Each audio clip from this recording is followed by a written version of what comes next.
Good morning, everyone. When I asked Siri to play my chill mix, I had no idea that it would be quite this chill. Hopefully that came through and helped set the mood. We'll have a little more energy than that. So yeah, we've got quite a few people that have joined us this morning, and want to thank everybody for their time, having some interest in this topic. We're going to talk about getting more out of your telecommunications investment. And this morning it's myself. I'm Matt Life-Mellis, and Kyle Blackport. He's on the radio mic. Yeah, buddy. Had to haul out the big one for this. So we're going to spend probably a little short of an hour together. We cover a few things. I'll run through the agenda. Kyle and I will, give ourselves a brief introduction. We want to cover a little bit of the industry dynamic that serves up these, carrier services, telecommunication services that we're going to be discussing. It might be a refresh for some of you. For some of you, you might be learning some of these things and putting it together for the first time. We're going to talk about our approach and the role that we have played and play within the industry and for our customers. We'll dive in deeper to some of these carrier services and voice over IP specifically, because it has some unique pieces within that. And since, I know it's fresh on my mind for the last year, we're going to talk a little bit about how the work from home dynamic has changed the approach to some of these things and the agility that you want to make sure you have with various providers. And we'll talk about some COVID responses we've seen that really, we feel highlight what a good partnership looks like. And we expect to have some time for anything we didn't cover, any questions that you want to ask from us. So with that, I'll introduce my partner on the meeting here, Kyle Blackport. He's coming up on 20 years in the industry, working with carrier services. Yep. Wow. It's true. And it is. So I know he spent about 10 years working with a larger company, providing these services and playing a lot of the agent role that we'll get into. And then 7 years ago, he founded Blackport Solutions, initially focused on carrier services and ultimately rolling out our own voice over IP solution. And it was around that time that I got to know Kyle. We became friends, we became closer, and eventually became business partners prior to joining forces with NetSmart Plus and the larger Applied Imaging parent company that we're all a part of. Yeah, thank you. I'll introduce Matt. Matt, like you said, we ran into each other 5-6 years ago.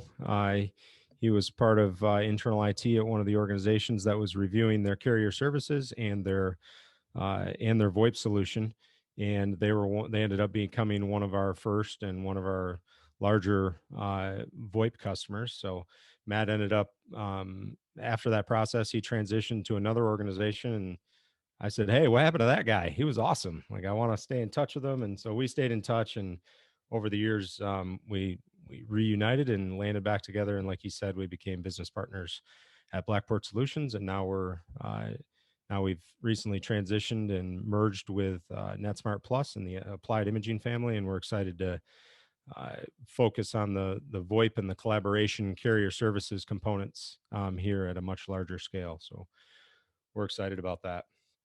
Well, thanks, Kyle. Even just chatting a little bit about our history, how we got to know each other and how far back we both go. We both got started in the general IT industry around the same time. And I made it to, when we met, before I felt like I started to really grasp, especially for, medium-sized businesses, enterprise, the role of carrier services, that you don't just call up Comcast and say, I want high-speed internet at some point. A lot of the attendees working for, different businesses, they know that, but I didn't have a full picture of that. So I'm hoping for everyone that's joining us that you could kind of tell them what you told me as you explained the way the industry works. Yeah. So I'll kind of cover carrier services in general. That's a, I've been living in that industry, in that world for 20 years, and I still have a hard time communicating what exactly carrier services is myself. So carrier services in the context that we're talking about is essentially the outside connectivity. So phone circuits, internet circuits, circuits between your buildings, analog phone line circuits that are serving, individual fax machines or alarms, et cetera. That's carrier services. The historical context on the industry, I think, is stick with me. It's going to be a little bit boring, but I think it plays a role, and it's helpful to understand it. So the providers that we're all familiar with are the usual suspects: Comcast, AT&T, the national providers, CenturyLink, Lumen. And then there's regional providers, 123net, US Signal, Everstream, ACD. There's a bunch of other providers that are also available. There's lots of options out there. So the traditional model, let's say 7 to 10 years ago and beyond, was these providers had direct sales forces. So they would have direct sales force teams that would go out and say, and meet with you, the customer, and say, all right, we've heard what you've said, what you think you need. Here's how we could play that role. Here's what we could do with our products. And then they would, you decide to go with them and they would execute on it. The obvious thing is what happens if that provider is not a good fit? The people you're meeting with are compensated. There's a lot of pressure and focus on them to convince you that you are a good fit for their services. So I'm expediting some of this, but that's the general approach to what it used to be like 7 to 10 years ago and beyond. It slowly started to switch, and the majority of the providers have switched to more of an independent model, which is similar to, a lot of times I speak in terms of analogy. It's similar to the insurance industry, where you say, "Hey, I have a barn or a garage. I have a house. I have a small fishing boat, or I have a wedding ring." And then hopefully you're meeting with a good independent insurance agent. And he says, "Okay, here's a couple of options. We have auto owners, or we have Pioneer, or whoever it is. Uh, and here's what this provider does that the other one doesn't. And here's why this provider would meet up to your needs." We do the exact same thing on the carrier services side. So the customer, you are still paying the same provider, you're paying the same invoice, the services are still the same when the dust all settles. We're just playing that advisory role.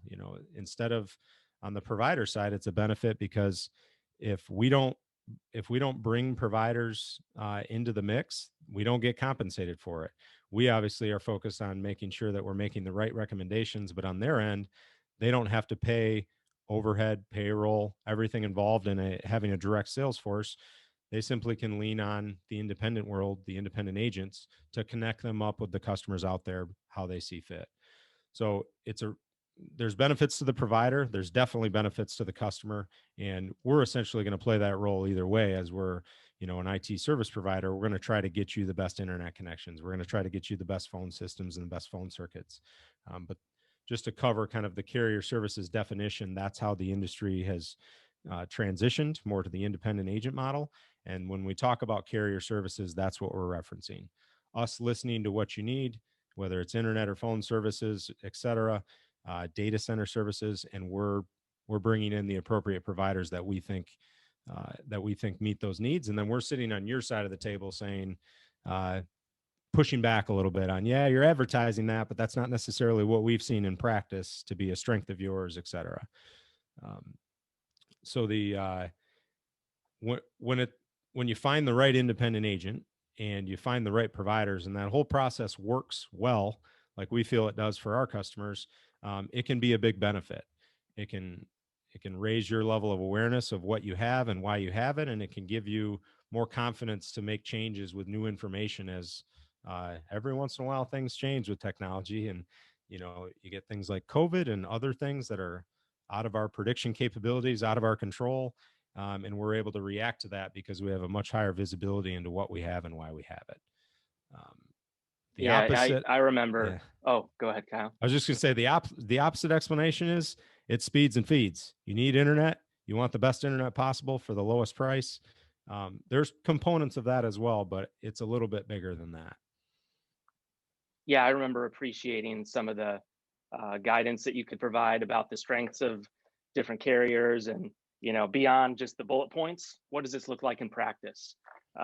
Having all those providers, you've seen them through on various installs, various projects, and what to really expect aside from what a salesperson would tell you. Yeah. And there were a few things that you helped educate us about, and I've seen us continue to do that with other customers. Some things that can easily be missed. I thought about auto renewals and how complicated that can be, and that there's not always a lot of visibility on a invoice by invoice, about how that might be affecting you and your commitments.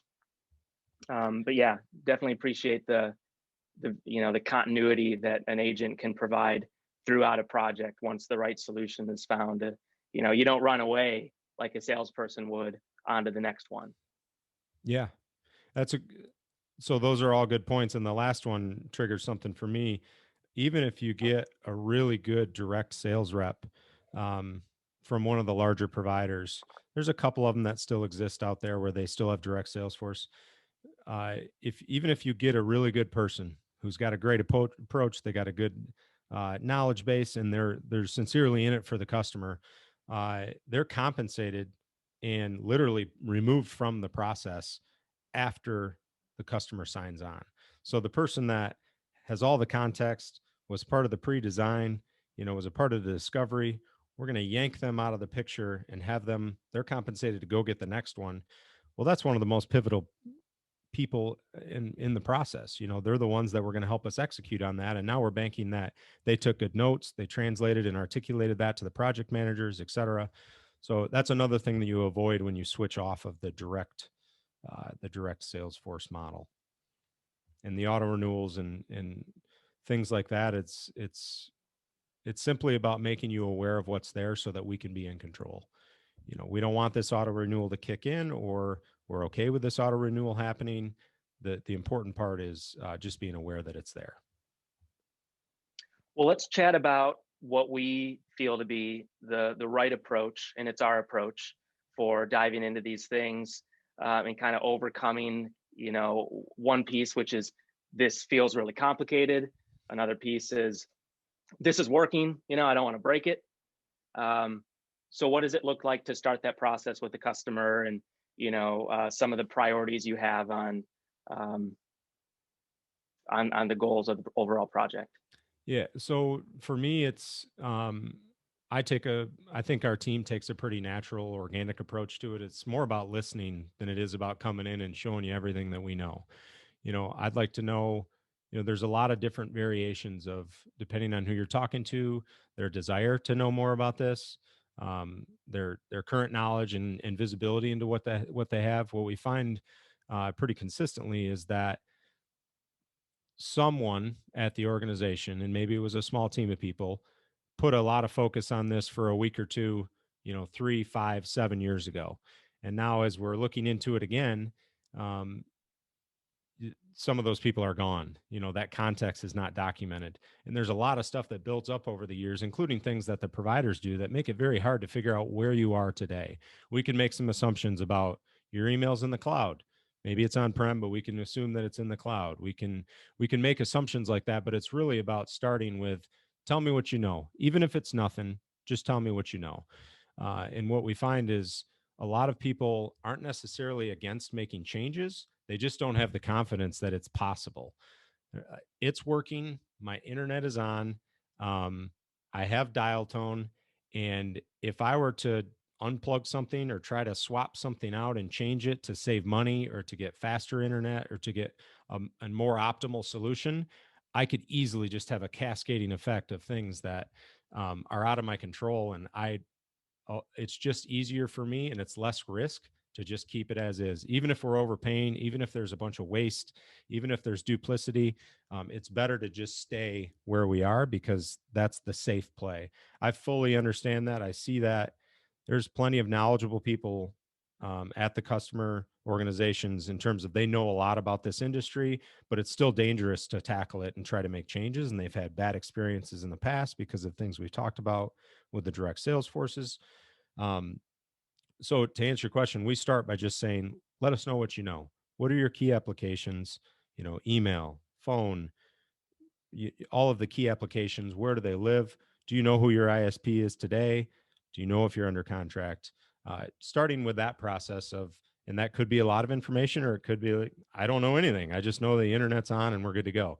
So we can do some digging. We can look at one of the easier ways to start is to gather recent invoices. And what we're looking for on those are not necessarily pricing, it's the service details, the context.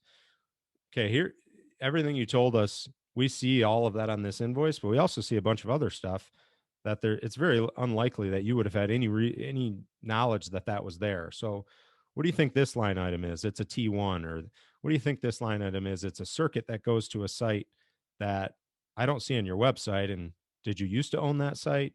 All of that kind of stuff. You can pair up the context they've provided and the context that you're able to pull from invoices and customer service records and things of that nature, and you can start to develop a clearer picture of, okay, here's what I think you have, and here's why I think you have it. uh, that's the initial kickoff process. We need to define where you're at today, and sometimes you get done with that process and you say, you know what, this is really rare, but you're in an awesome spot. You don't really have to change much, but at least you've validated the important part, which is, or at least you've accomplished the important part, which is validating your current setup is good.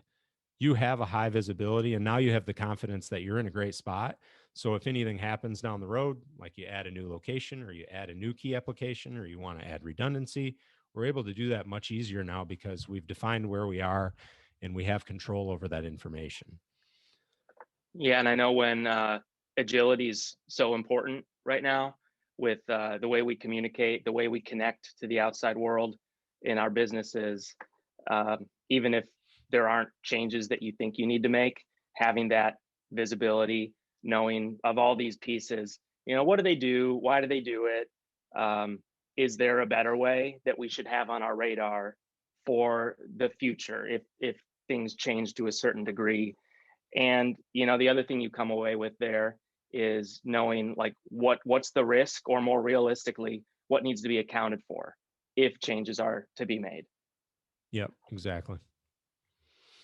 And I hear all the time the goal of that process, that discovery, is simplify it wherever you can. Understand what's the ideal scenario that we want to land at, and how do we put the customer in control. We're just a partner in that process. Yeah, exactly.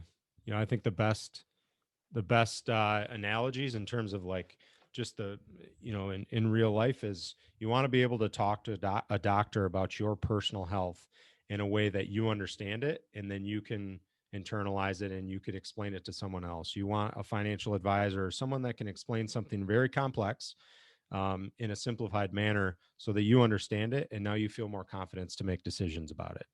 It's the same thing, except it's uh, I would say carrier services is not quite as important as personal health, but the process is similar. That's what you're looking for. Is you're looking for someone that can simplify something that's very complicated. And if you're one of those people that wants to go really deep, you wanted to get into the nitty gritty details, that's available. But most of the time, we see people just want to understand it at a base level so that they have visibility and confidence that they can make changes as needed. That makes sense.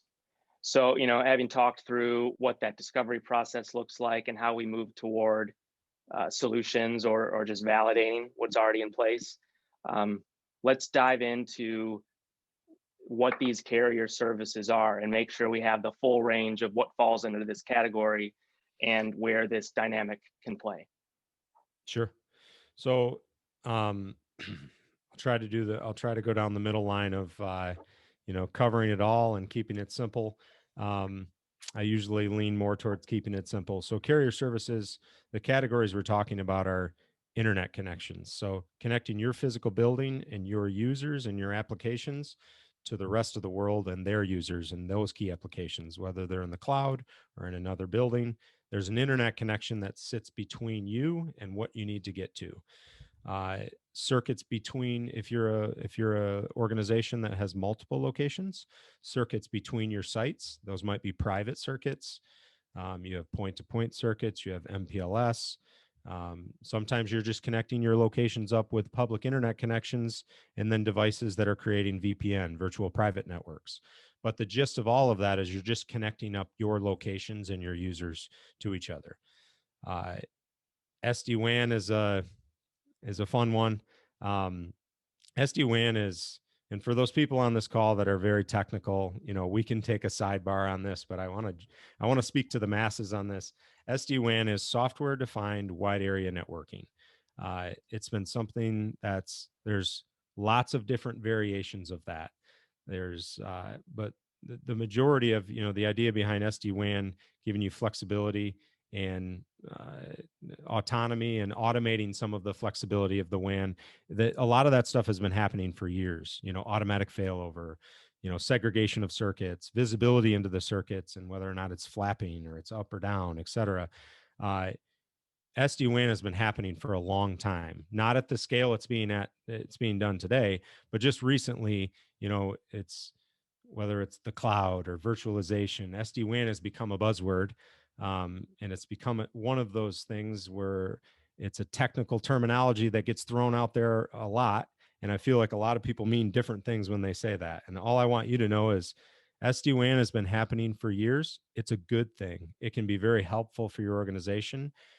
Many organizations that we talk to about SD-WAN at its base level don't realize that they've already been doing SD-WAN for years. For those people that want to jump in and grab the mic and like counterpoint on all of that, I'm keeping this basic right now. SD-WAN has been happening for years, and it's a good thing. And there's more granular versions of it available today, and there's new providers that are focusing their R&D on it. But SD-WAN is something that's good, and it's been happening for a long time. On the phone side of things, you know, the majority, if not all of us, have a phone system that's sitting on our desk and it's sitting in our building, or it's maybe somewhere else. But typically in the legacy phone system world, those phone systems are being fed by a phone circuit, just like our email server is being fed by an internet circuit to connect it to the other email servers in the world. Our phone system, if it's on-prem, is being connected to the other phone systems in the world, whether it's a local pizza parlor or another organization. That phone system is being connected by a phone circuit, and that might be a PRI, analog lines, SIP trunking, PRI emulation. All it is just a phone circuit that's connecting your phone system to other phone systems in the world. That kind of transitions into the idea of VoIP. So what VoIP is voice over internet protocol. So we're taking our phone system and our service, and we're routing it over internet protocol, not just in the building, but when it leaves the building, it's routing over internet protocol as well. So that's we're going to get into that in a little bit more detail coming up. But that's the gist of carrier services. It's internet circuits, it's circuits between our buildings, it's voice circuits, and then it also includes VoIP solutions and cloud-based VoIP solutions. There's other things like data center services that would fall into that carrier services, but that's the gist of what carrier services is. And we've kind of covered the industry as it is today, which is the independent agent model, delivering and kind of connecting you up with the appropriate carrier services and the appropriate providers for those services. And Kyle, what are some outcomes you've seen on the other side of the discovery and new solutions and carrier services? Some examples of real cost savings for the customer, or simplification, or even identifying that what they thought they had in terms of redundancy or failure protection wasn't quite what they expected. Yeah. So I'll give a couple of specific examples, but primarily the the optimal outcome and the best outcome is someone saying something along the lines of this: "Hey, Kyle," or whoever they're talking to, "I had no interest in understanding this when we started this conversation because I didn't think it was possible. I didn't think I understood this stuff enough to understand it. But now I understand that we have two internet connections. Both of them are fast enough and have enough capacity for us and are reliable. They're coming into a firewall that's managing that failover. And we found a bunch of analog lines that we no longer need. So we were able to get rid of those and take that money and shift it towards something else in our IT budget. But that the typical outcome is that I understand what we have. I didn't even really want to because I kind of punted and I didn't think it was possible. But now it's pretty simple. I know what we have. We got rid of some stuff. We cleaned it up. And I know that we're in a good spot. Some of the consistent things that we see, and I'll give a couple of specific examples, working with a large car dealership in the area, and they had a pretty good setup. It was functioning well. Um, they had pretty good pricing, and the overall design was good. But one thing we discovered was they had redundant internet connections because all of their applications, whether it's payment processing or it's inventory management, all of their key applications, email, VoIP, et cetera, was in the cloud. So they needed to have redundant internet connections. They were even doing some redundant power stuff. And they felt they had redundant internet connections. And I pointed out that they really had two internet connections kind of acting as one because they had two different ISPs that were running fiber into one conduit. And then both of those ISPs, internet service providers, were providing their internet connections over the same fiber coming into the building. So you had redundant internet service providers, but it's much more unlikely for an ISP to fail than it is for that transport to fail. So if that fiber gets cut anywhere, both of those ISPs go down because they're leveraging the same fiber coming into the building. Settle, let alone the same conduit, but the same actual fiber coming into the building. So at that point, you you really have two options. You can get rid of one of those internet connections for $500 to $1,000 a month and save that money, because you've been functioning for a while with basically only one internet connection, plenty of capacity. You're not saturating it. So the second internet connection wasn't segregating bandwidth. It was just sitting there idle if it needed to kick in if the first one went down. So you could just get rid of that altogether, or you could potentially uh, bring in a true redundant internet connection. And that might even be a cable connection, a coax cable connection from Comcast or Spectrum or WOW. Let's bring that in because it's a completely separate network. It's going to come into the building in a separate spot. And now you have true redundant internet connections. So you can do either. You can just stick with one, which instead of paying for two, just pay for one, or you can add a more true redundant internet connection setup. So again, that was more about the awareness of what they had as opposed to the technical side of it's easy to figure out what we want to do once we know and have a better visibility into what we have. The other consistent one that I've seen, and I'll give a dramatic example, it's a larger organization, um, but this stuff happens at the smaller organizations as well. There's just a higher probability that it's going to happen at the larger organizations because there's more providers involved. There's more context that's lost over the years. There's things that build up. There's providers that throw stuff on the invoices, and if you don't ask about them, they just keep them there, and you keep paying for them. So the people are not here to defend themselves. So I will say a large national provider was servicing an organization on the east side of the state, and they had a lot of spend with them, and it was a lot to untangle. And it was clear that they hadn't looked at it in a while because it was pretty complex, and there was just hundreds and hundreds of pages of invoices. So we went through all of that, audited everything, and found a whole bunch of stuff. What's this circuit? It's $600 a month, and it's going to a location that's not on your website. And they pointed out, oh, we sold that building 3 years ago and moved out of that market, and that's in our XYZ location now. Well, so for 3 years we've been paying for a circuit that's $600 a month that literally doesn't even exist. It's not configured anymore, but we never canceled it. Or maybe we did cancel it, but we didn't follow through that they actually took it off our bill.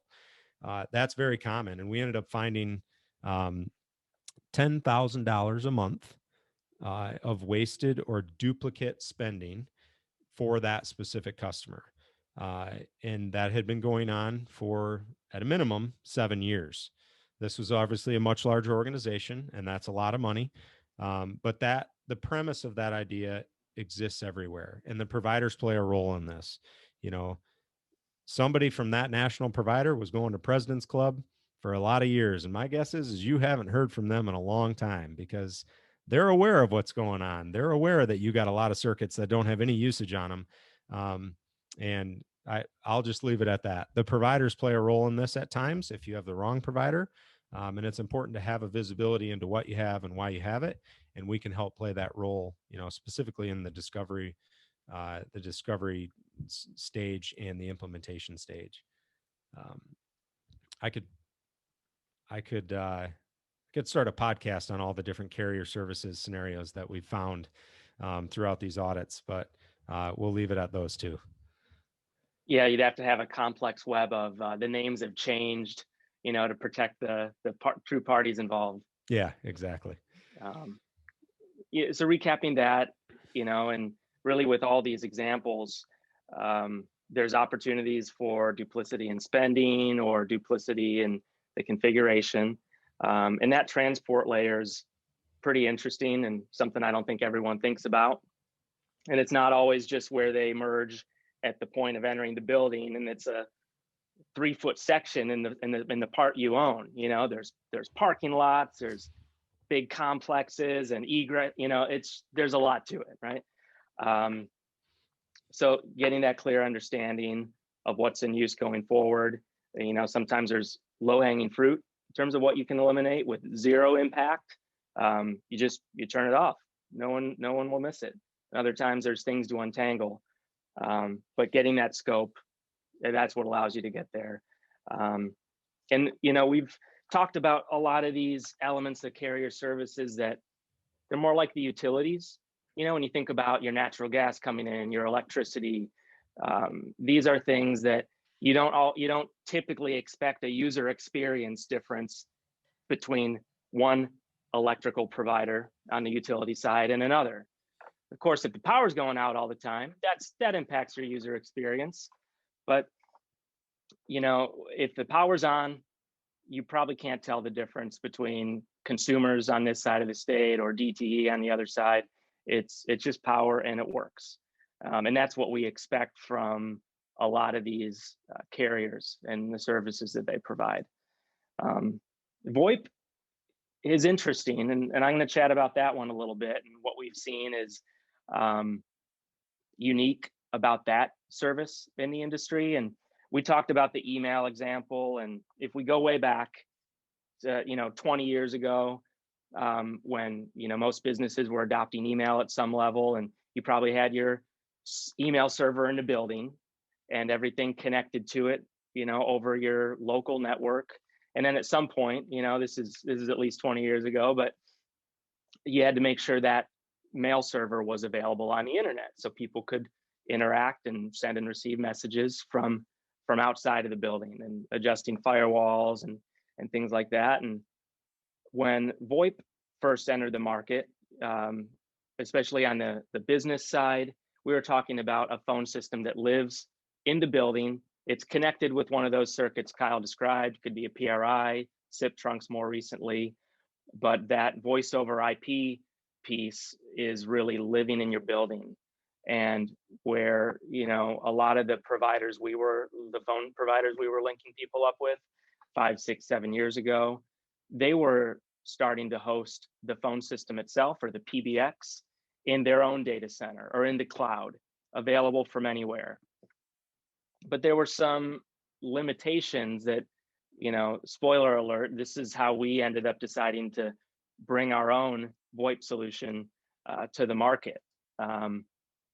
We found that there were a lot of requirements sometimes with these VoIP providers about having to have a separate network for your phones, or separate switches or proprietary switches.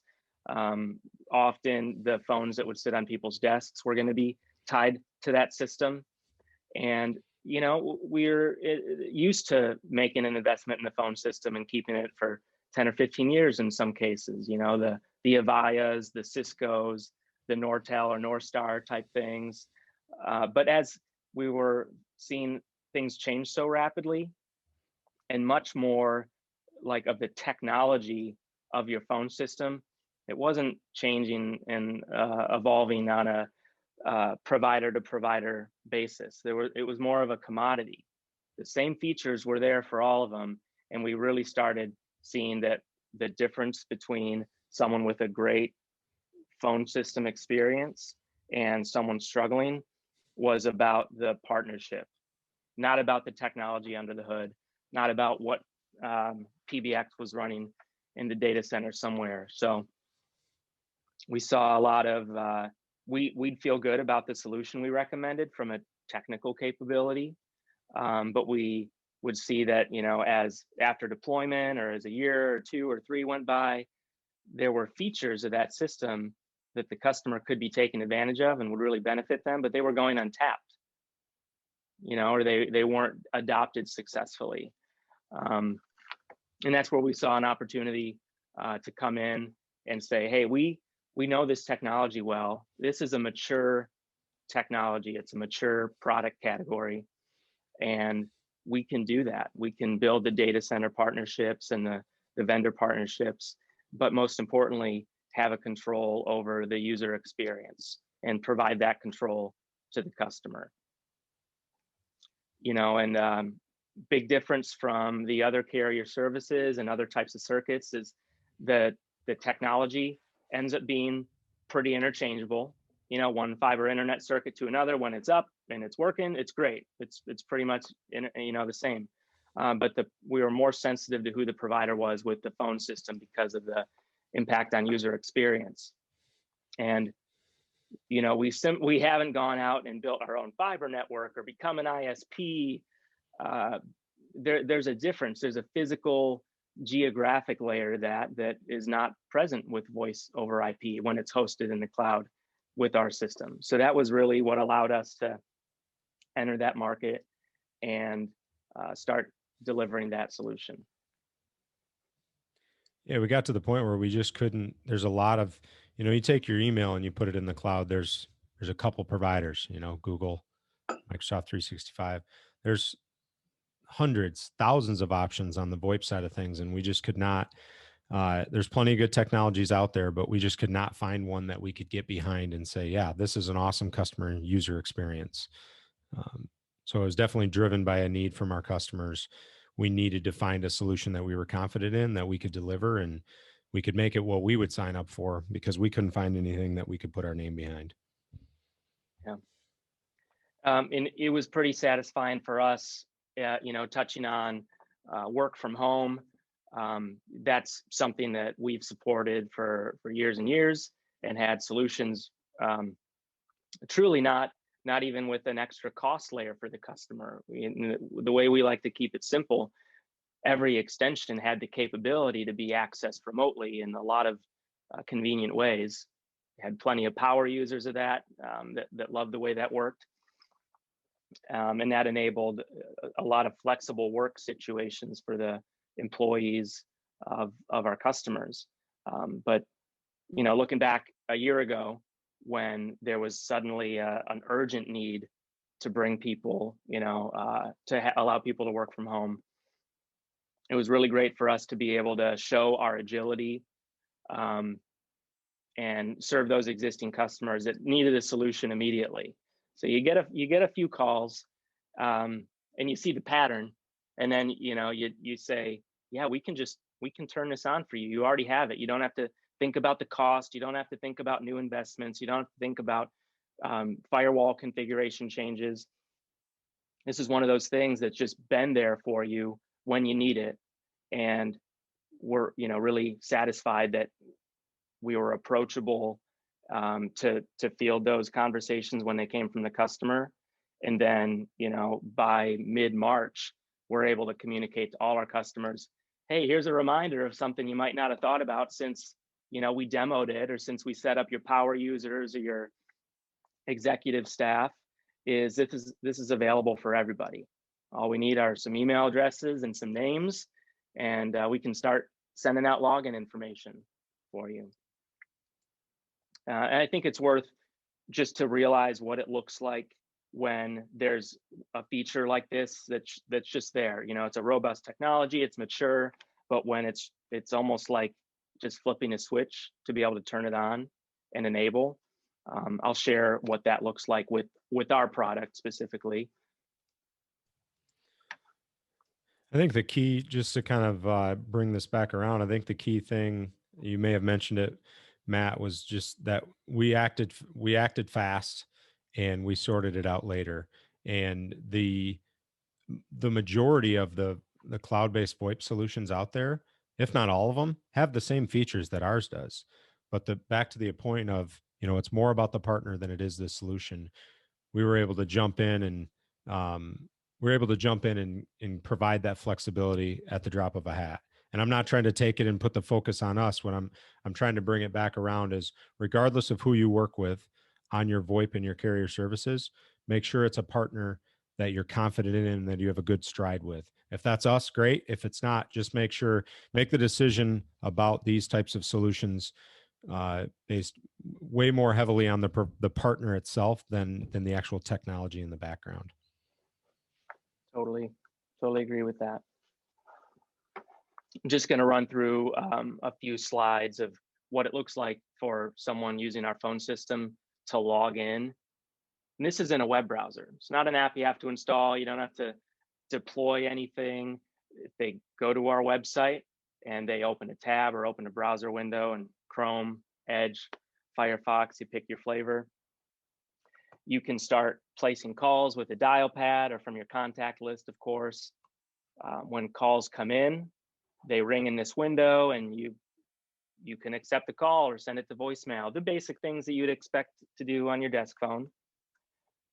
Even when you're in a call, and here there's a ribbon at the top where you can see a few different options, including all the collaboration features of the phone system itself, to be able to make a transfer to someone else inside, with their extension, or to an outside number, attended transfer, where you actually communicate before you bring that caller into the mix, the attended warm transfer. And for the folks who are using this, even when we're not in a pandemic, and it's just a part of their use of the phone system, to move a call to their smartphone app, to move a call to their desk phone, and make that seamless for their caller is really important.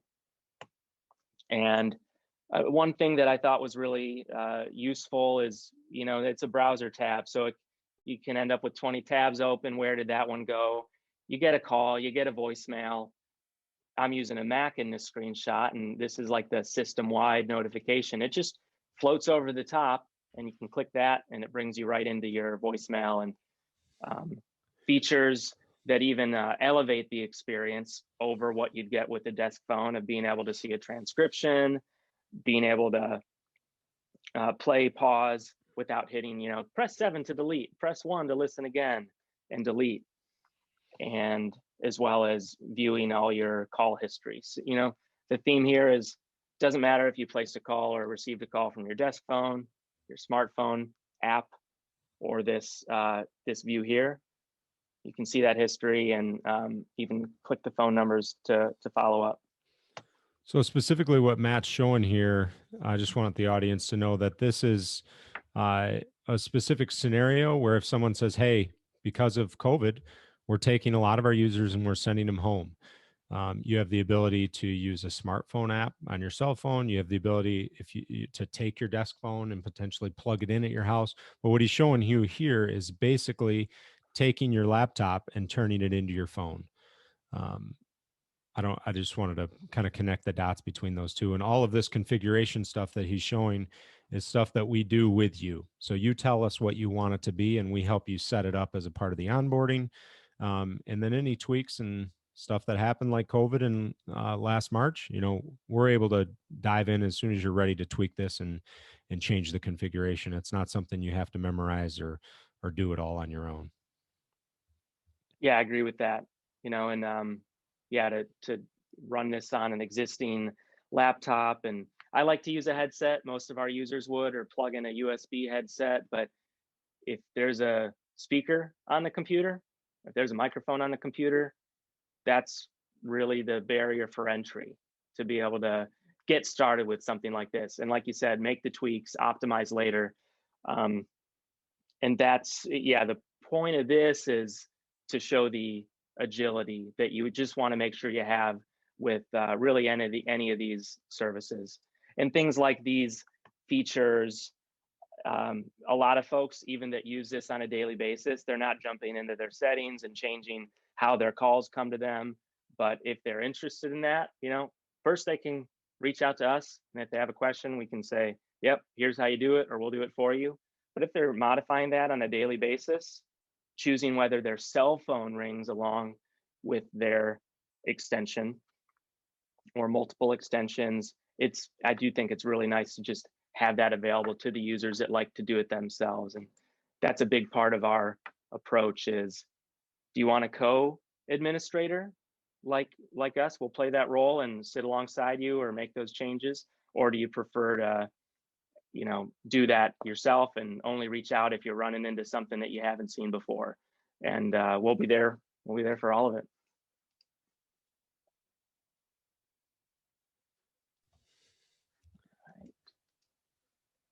Yeah, so just recapping that's one example, where VoIP, we can play a carrier services agent role. We found a need, to actually enter the market and deliver that service ourselves, and demonstrate what we think the right customer experience looks like. But what's most important about that feature or that product specifically is you want to just make sure it's flexible, then it can expand. That's one benefit over a big investment in a on-prem or in your building system, is that it sizes up or down with your workforce and with your needs. And as it's on our minds in the last year, things come up that you didn't expect or that you didn't think you were going to tackle for several more years, like having a big part of your workforce at home, and the agility to meet those needs in short order is really important. So that's carrier services, that's VoIP, that's the role that we play and that various players play in the industry. I would think that as folks have been listening, they're making connections to the services that they consume in their businesses, and conversations they've had that have been good and bad, or clear or confusing, and maybe have a better idea of what you want to expect from the people that play that role for your business in the future. Hopefully you feel really great about the role you play as a customer and what you should expect to bring to the table and bring to these conversations, and what you don't have to feel that you need to have figured out before you start that conversation. That should be a conversation. Your team, your business needs better than anyone else. And Kyle said it right at the beginning, that there's just a lot of listening at the start. So Kyle, before we open it up to Q&A, do you think there's anything we missed? No, I typically, my interaction is driven by questions and stuff like that. So I'm not used to the monologue version. So yeah, I'd love it. I'm hoping there's some questions out there. I'm assuming there will be. I think it's just, the only other thing I would say is the carrier services and even VoIP, you can wrap that in. It's important to know what you have, and it's important to have a high visibility and confidence level in what you have and what you're spending your money on today. That needs to be done whether you involve us or not. You can do that legwork on your own. It's not a sensitive thing. We don't have to do it, but you can also have us do it, and there's no charge for it. But the important thing is you need to have visibility and confidence into what you have in terms of your monthly spend for your carrier services. So, yep. And we're using Zoom for this webinar today. And if no one's poked around on the screen they see in their browser, on their app, you can chat there's a Q&A specific window where some folks have typed some things in, and we'll get to those first. But while we're covering the few questions that have already come in, feel free to type in something, and we'll get to that. I see a couple that I can take from Ron. Targeting a certain size of business. That's always a tough one. We have customers that have a couple of phones, and we have customers that have hundreds of phones, and there's not really a huge target in terms of who we're, pretty much everybody's a possibility in terms of our phone system being a fit. There are times where if you have a very complicated outbound call center or something along those lines where our VoIP solution is not going to be a good fit. But in terms of the size and the quantity, it's not typically, there's nobody that's a better or worse fit. You can get into some spots where if someone only has one or two phones, they might not have the necessary cabling or the necessary bandwidth for to do a cloud-based VoIP solution. But we don't turn anybody away or target our marketing towards anybody. A lot of what we're doing, especially now with the applied relationships, is we're working with people that already trust us or that already know us, and as their phone system needs come up, we're servicing them. So it's a terrible, not simple answer to your question. But I wanted to address that, Ron. There's no real specific target customer that would get more out of this than someone else. And that's true of all the carrier services. Yeah, like you said. Yeah. There's some of them like, if you only need an internet connection, you don't even have, you don't have an analog lines, you don't have phone circuits, you just have an internet connection, and then you're using Google Voice or Uma or something like that. There's scenarios there where it's, hey, cable is different. It is a monopoly. There is one cable provider in each geographical footprint. There are very small scenarios where there's two, but the general principle is if you already have cable internet, that's probably your best option. We might be able to give you some coaching on how to tweak your pricing, or how they could tweak their pricing, or maybe bring in a cellular backup, et cetera. But the gist of the carrier services, again, is identifying what you have and if you're in a good spot. And that applies to even the smaller people that already have their Comcast cable or their Spectrum cable. Bobby, I'll answer your question quick about the international calling.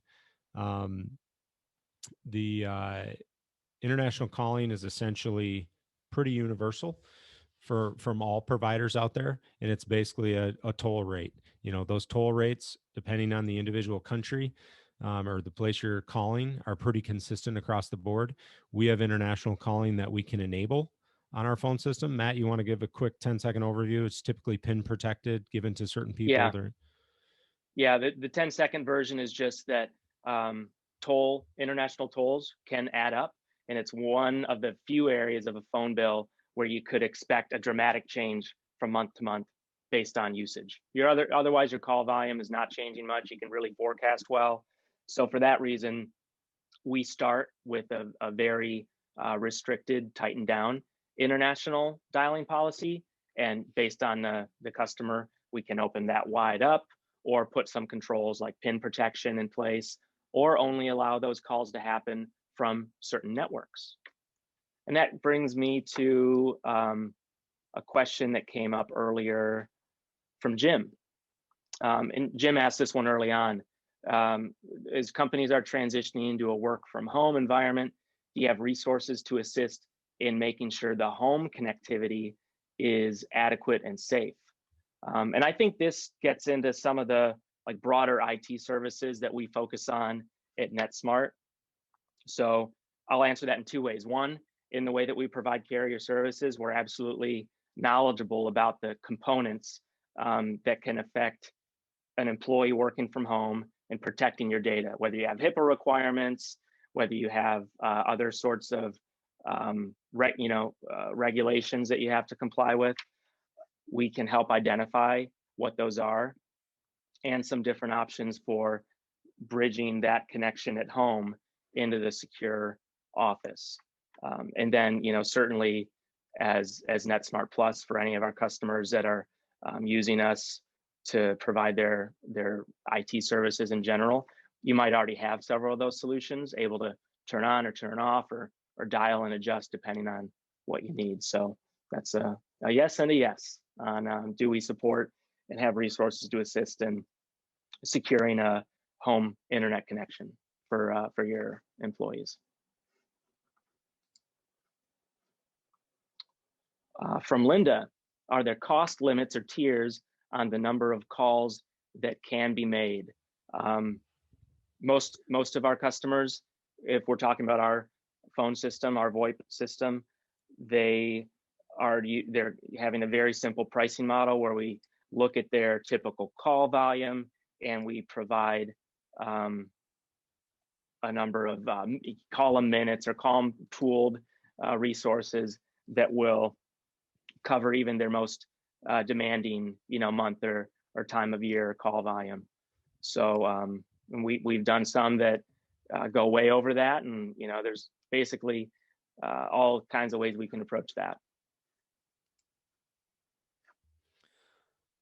I think we're bumping up against the hour here, and this radio mic and that comment, I may need to switch careers. I think we've gotten to all of the questions. Yep, some over chat and some that we called out. Yep. Yeah, there's some chat questions and some Q&A. We could do this all day, so feel free to reach out to whoever your existing relationship is with at Applied or NetSmart Plus. We're all together. I'm looking out. I can see a lot of the people. They can see me. We interact on a daily basis. So feel free to, if you have interest or you want to take something offline and talk about it in more detail, we're ready for that and happy to jump in. And we assume there could be more questions or more specific, unique questions that pertain to you. So we're happy to dive in. Yeah, thanks again to everybody for listening, for the questions, for the interest, and like Kyle said, you know how to get a hold of us if you want to chat a little bit more. Thank you. Thanks a lot.